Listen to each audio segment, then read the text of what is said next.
Selamat sejahtera murid-murid, berjumpa lagi bersama saya Cikgu Azmi. Okey, sebelum ni kita dah belajar unit 2. Kali ini kita akan masuk ke dalam unit 3, iaitu hidup bermoral pemangkin kesejahteraan. Okey, baiklah. Unit 3 ni masih lagi dalam bidang 1, iaitu pengenalan kepada moral. Okey, ataupun pengenalan moral. Seperti biasa, selepas anda menonton video saya melalui Google Classroom ataupun grup WhatsApp kelas, okey, sila selepas anda menonton, pastikan anda membuat latihan pengukuhan yang telah saya sediakan dalam link yang akan saya berikan, dan seterusnya mengisi kehadiran pada hari yang sama anda menonton video saya. Sekiranya anda terlepas, anda jangan risau. Terlepas pembelajaran pada hari ini, anda jangan risau. Saya akan masukkan ke dalam video ini. Setelah saya masukkan, telah saya upload ke dalam YouTube, dan anda boleh tengok pada bila-bila masa mengikut kesesuaian anda semua.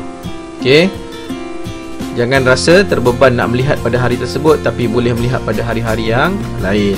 Pastikan anda semua dapat mengakses video saya pada bila-bila masa.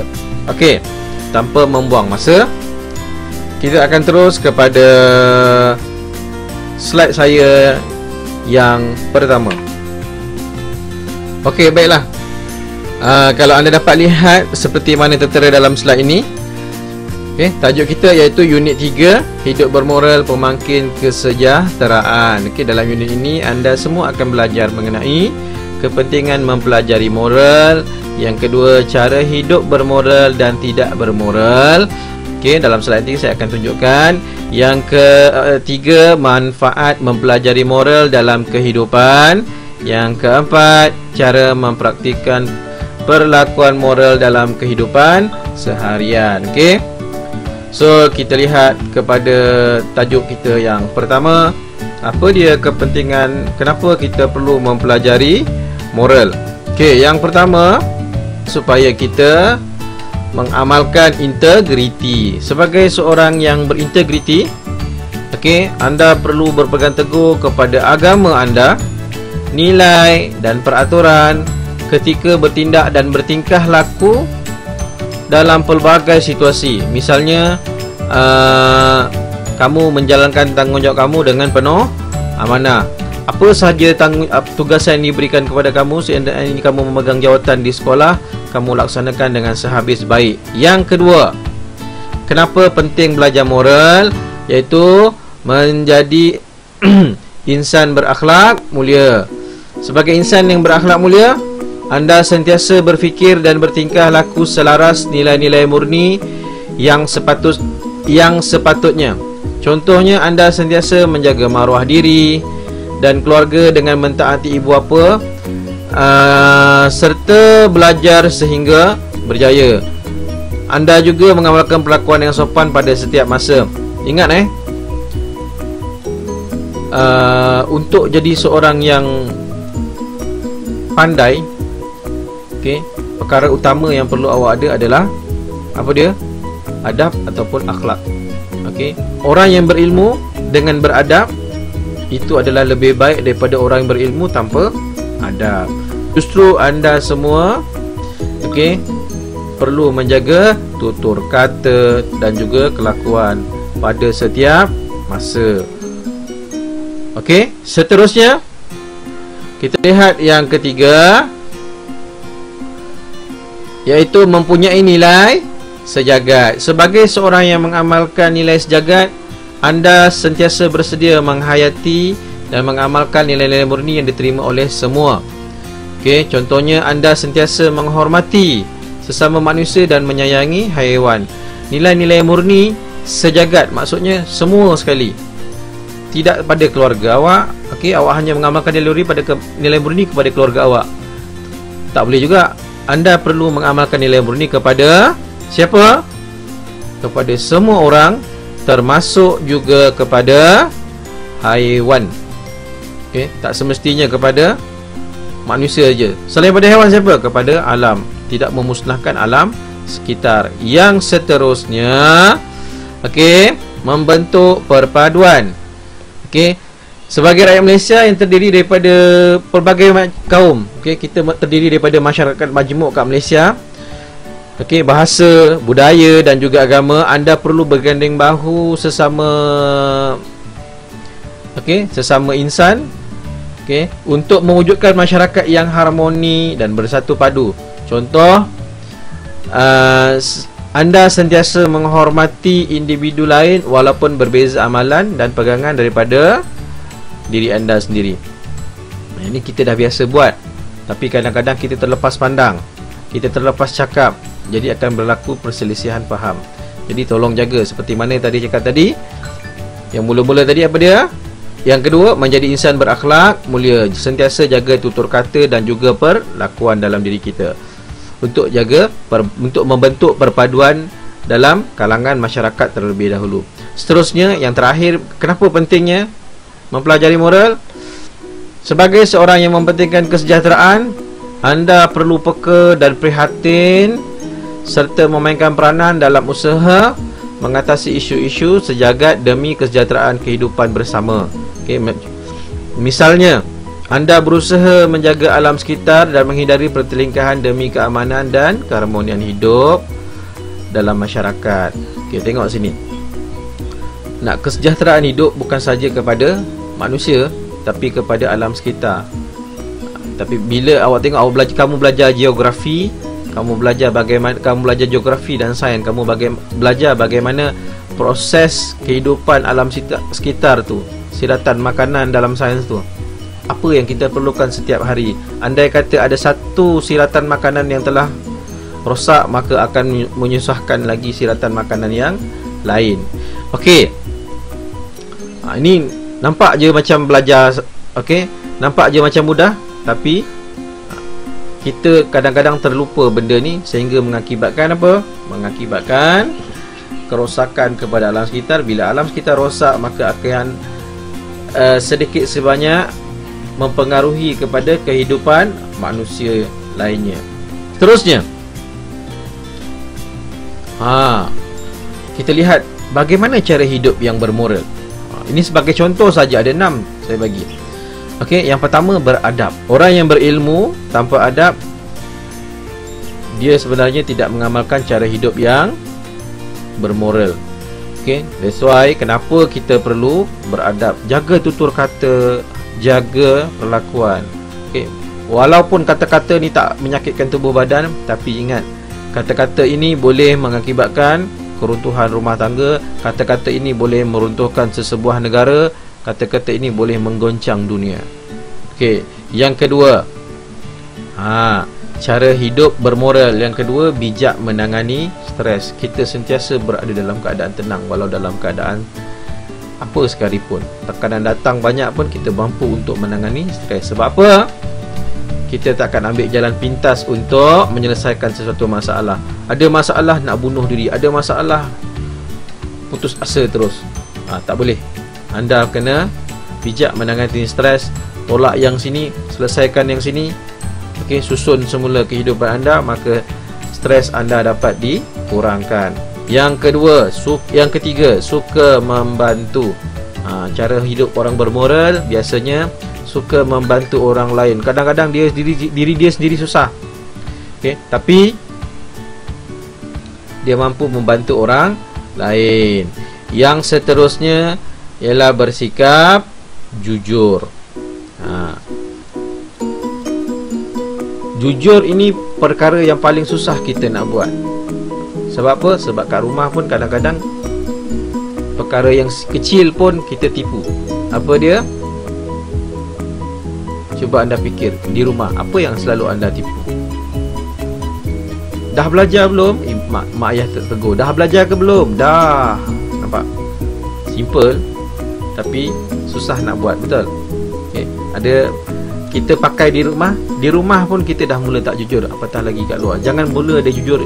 Tidak jujur ini bermula daripada sekecil-kecil perkara, kerana dia boleh menjadi orang yang paling tak jujur bila melibatkan perkara-perkara yang besar. Okey, seterusnya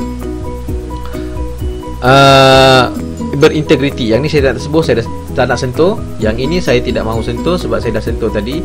Yang terakhir iaitu menepati masa. Okey, yang ini pun sama. Cara hidup bermoral yang seterusnya ialah menepati masa. Okey, kita masih belum capai cara hidup bermoral menepati masa. Adalah beberapa orang yang sentiasa menepati masa. Tapi okey, kita boleh bentuk dia bermula daripada kecil untuk dia menepati masa. Kalau tidak, biasanya rakyat Malaysia ni apa dia cakap? On the way. Padahal dia bukan on the way. Dia masih lagi berada di rumah, masih lagi belum mandi. Okay. Tapi kita ubah menepati masa ini untuk kehidupan seharian kita bermula daripada hari ini. Jika kita tak mula hari ini, kita akan terlewat masa akan datang. Okey, seterusnya kita lihat cara hidup tidak bermoral. Yang pertama, mencuri. Okey, yang mencuri ni biasanya dia terdesak. Okey, tapi kalau dia dah menjadi satu rutin kehidupan dia, itu bila terdesak biasanya dia akan mencuri. Tapi biasanya orang yang terdesak ni dia tak akan mencuri, dia akan cuba meminta sehingga akhirnya barulah dia mencuri. Tapi bila orang yang dah biasa mencuri, dia tak akan boleh berhenti untuk mencuri. Melainkan dalam diri dia ada kekuatan yang dalam diri dia untuk berhenti mencuri, baru dia akan boleh mencuri. Barulah dia boleh berhenti untuk mencuri. Yang kedua, menipu. Yang ini pun kita selalu buat. Okay, menipu cikgu, menipu kawan, okay, menipu ibu bapa. Kenapa balik lambat? Oh, belajar, ada kelas tuition. So ini dah menjadi satu penipuan kepada ibu bapa kita. Padahal awak pergi tempat lain. Pergi sekolah hari ni, pergi padahal awak penting. Ini serupa. Okay. Sekiranya anda melakukan sedemikian adalah orang yang mengamalkan hidup tidak bermoral. Yang kedua, membazir. Ini selalu murid buat, kita pun buat. Banyak kita buat pembaziran di Malaysia, terutama pembaziran sisa makanan. Tak habis, buang. Tak habis, buang. Okay. Jangan amalkan cara pemakanan yang sedemikian, kerana ada orang yang lebih susah daripada kita yang memerlukan di luar sana. Okay. Kita boleh buang makanan, tapi orang lain akan kutip makanan yang kita buang. Kenapa? Kerana dia tak mampu untuk membeli. Yang seterusnya ialah membuli. Yang ini biasa berlaku dalam kalangan remaja. Dia mula, sebelum tu dia kena buli. Okey. Bila dia kena buli, dia ada satu dia telah dididik dalam diri dia, aku akan cuba buli orang yang lebih lemah daripada dia. So dia akan mula cari orang yang lebih lemah dan membuli. So jangan amalkan perbuatan membuli ini. Dan kira perbuatan membuli ada banyak kes kat Malaysia. Ada yang sampai kes kematian, kes kecederaan. Okey. Ini semua sebahagian besarnya berlaku dalam kalangan murid sekolah dan juga pelajar universiti. Dan seterusnya, perlakuan gangsterism. Okey, ada kumpulan-kumpulan tertentu. Ada tak yang terlibat dengan kumpulan tertentu kat sini? Jika tak ada, anda adalah yang terbaik. Dan di sekolah ada juga kumpulan gangsterism ni, tapi tidak sebesar yang berada di luar. Okay. Cuba kamu tukarkan daripada gangsterism kepada kumpulan yang bermanfaat, membantu orang lain. Okey, daripada membuli orang lain. Gangsterism ni biasanya kita kenali sebagai kumpulan-kumpulan yang sentiasa untuk melakukan keganasan dan juga melakukan buli. Seterusnya, yang terakhir iaitu melepak.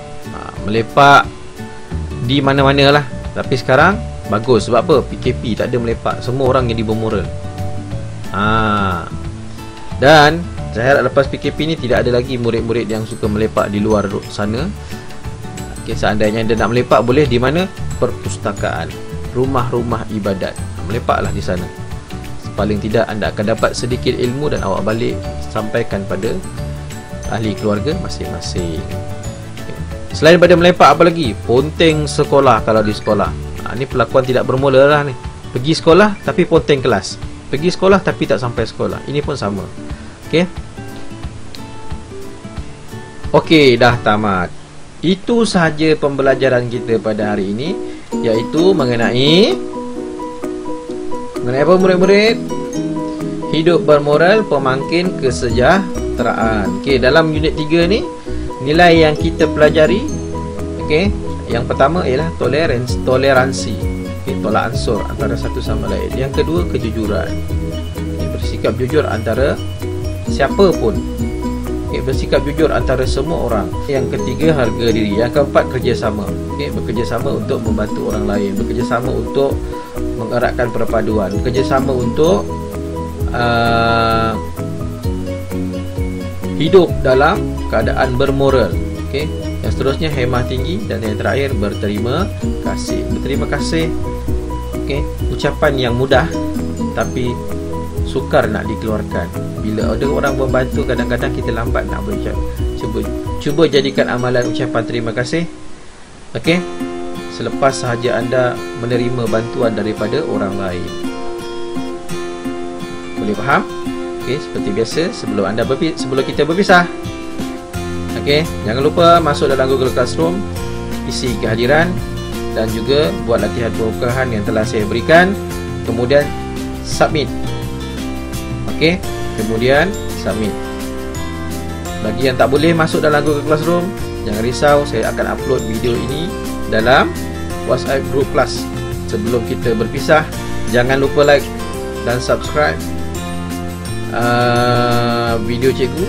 Okay. Like dan komen untuk nak komen nama anda sebagai kehadiran anda menonton video saya. Okay. Kita jumpa lagi pada pembelajaran akan datang. Sekian, terima kasih.